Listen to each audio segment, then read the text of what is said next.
Mit navn er Samantha Andersen, og jeg er 26 år og er bosat i Albertslund sammen med min mand og mine 2 børn. Jeg har valgt at tage GSK Fysik for at kunne søge ind på mit drømmestudie som audiolog eller audiologi. Yes.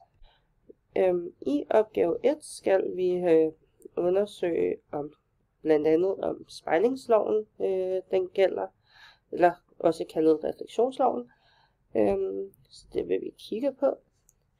Hvis vi sætter vores laser til at være 30 grader, kan vi se, at vores indfaldsvinkel bliver lige med 30, og vores udfaldsvinkel bliver også 30. Så derfor kan vi konkludere, at spejlingsloven gælder her.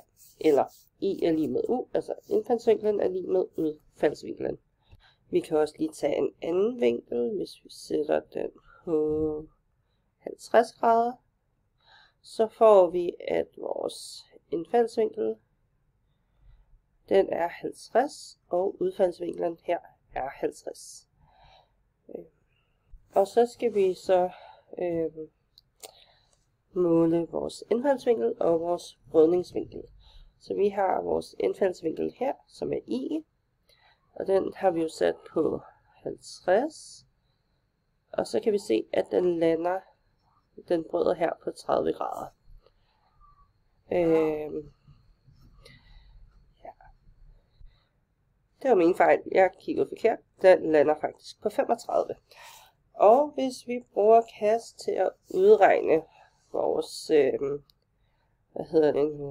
vores indfaldsvinkel og brydningsvinklen, så får vi, at brydningsindekset er lige med 1,33, som passer meget godt med, at brydningsindekset for vand hedder 1,33.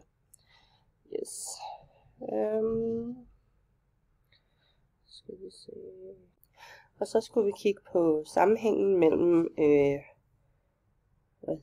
brydningsindeks og brydningsforholdet. Og brydningsindekset N det der bestemmer lysets hastighed i et medium. Og det kan vi se her, at i glas der er det 1,0, og i vand er det 1,33. Ja, og brydningsforholdet sinus over indfaldsvinklen, divideret med sinus til brydningsvinklen, viser, hvordan lys bøjes mellem de 2 medier. Ja, okay. Og så i opgave 2, så skal vi ændre det øverste medium til at være glas, og det nederste til at være luft. Hvor vi skal foretage måling af vinklerne, og vise, at I er lige med U, og at sinus til indfaldsvinklen over sinus til brydningsvinklen er lige med 0,67, er lige med 1 over 1,5 fra glas til luft.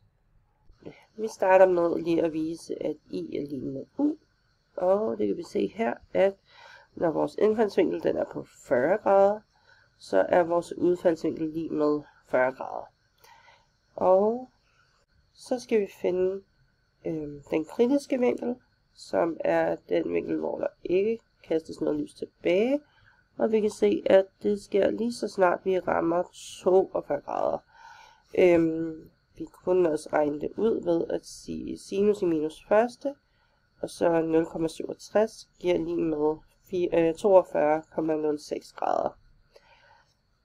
Og her kan vi se, at der er tale om totalreflektion, i det at lyset kun reflekteres tilbage, det bliver ikke brudt ud.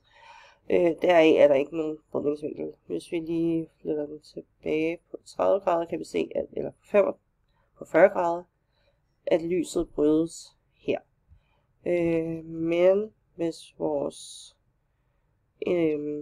indfaldsvinkel bliver større end den kritiske vinkel, så reflekteres lyset kun tilbage. Og så skal jeg kort forklare princippet bag et lyslederkabel, et såkaldt optisk fiber, og der har jeg valgt at gå med eksempel et endoskop. Endoskopet det bruger optiske fibre for at fremkalde et billede inde i kroppen, og det sker ved at der bliver indsat en masse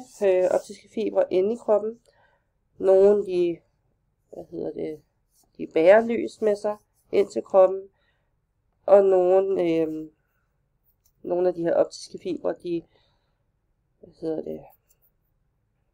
de bærer reflekteret lys inde i kroppen. Og det gør, at doktorerne de kan se, at de kan få et klart billede af kroppen.